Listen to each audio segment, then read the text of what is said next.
Pastor Matt for very encouraging word na binigay sa bawat isa sa atin mga kapatid. Tandaan po natin yan mga kapatid ha. Hallelujah. May natandaan po ba tayo mga kapatid? Hallelujah.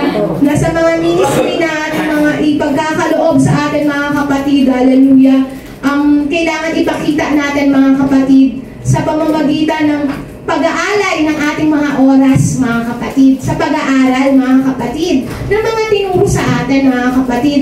Sabi nga, the Holy Spirit will be our guide, mga kapatid. Hindi naman natin kaya ito, mga kapatid, without the guidance of the Lord, di ba, mga kapatid? As I was also, mga kapatid, hallelujah, give you an encouragement, mga kapatid. As you know, mga kapatid, as I one of the discipleship class graduate batch 1, mga kapatid, I do also a dedication to the Lord, mga kapatid. Katulad ninyo, nag-aral din ako, mga kapatid. Puyat talaga, masasabi mo talaga na puyat. Hallelujah. Ang i-dedicate ko, mga kapatid, is not because of the grades, mga kapatid. It's not that because of that award that I'm going to receive, mga kapatid.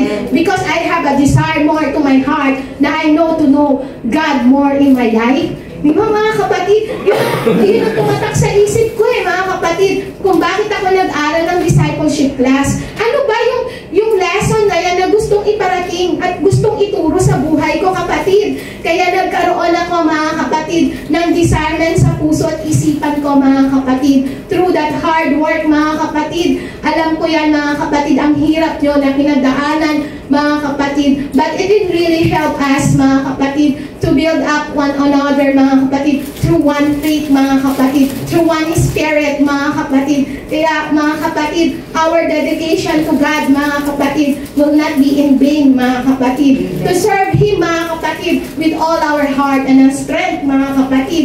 To all of us, mga kapatid, as being a disciples of our Lord Jesus. Disipulo tayo ng Diyos, mga kapatid, di ba, mga kapatid? Kasi, ano na tayo ng ating Diyos, hiniwalay niya na tayo sa mga iba, mga kapatid. So we not to keep in ourselves only, mga kapatid, but, mga kapatid, we need to share His words more and to discern more about God, mga kapatid.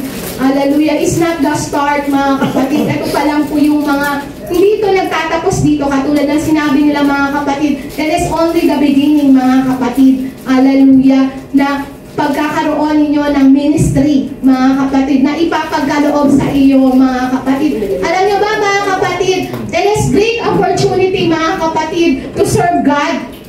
Hallelujah po ba? Praise the Lord. Hallelujah. Di ba, mga kapatid? Hindi lahat, mga kapatid, na mga tinawag, mga kapatid, ay nagkakaroon ng chance na magkaroon ng ministry, mga kapatid. So, wag yung mga kapatid na ibaliwala, mga kapatid, bagkos, mga kapatid, mag-excel pa tayo, mga kapatid, not for the glory of the people around, mga kapatid, but for the glory of our Lord Jesus. Tama po ba, mga kapatid? Lagi natin tatandaan, mga kapatid, that our sight and our attention, mga kapatid, must be alone to God only, mga kapatid. Praise the Lord po ba, mga kapatid? Yan po ang lagi natin iisipin, mga kapatid. Hallelujah. Kasi, mga kapatid, being disciples of God, mga kapatid, we must to deny ourselves. And ang lagi natin tatandaan, mga kapatid, kaya po ba natin yun, mga kapatid, as being disciples of our Lord Jesus? Na ano kung ano yung comfort zone mo, lalabas ka doon, mga kapatid.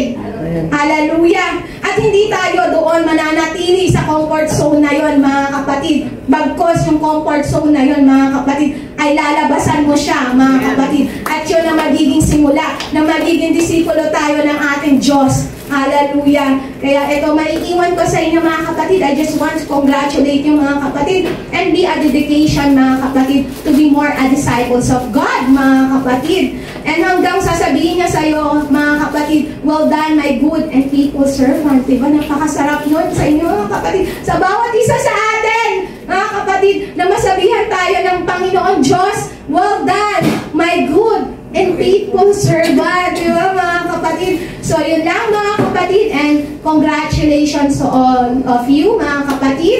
And ipagpapatuloy pa po natin ang ating nasimulan. To God be all the glory.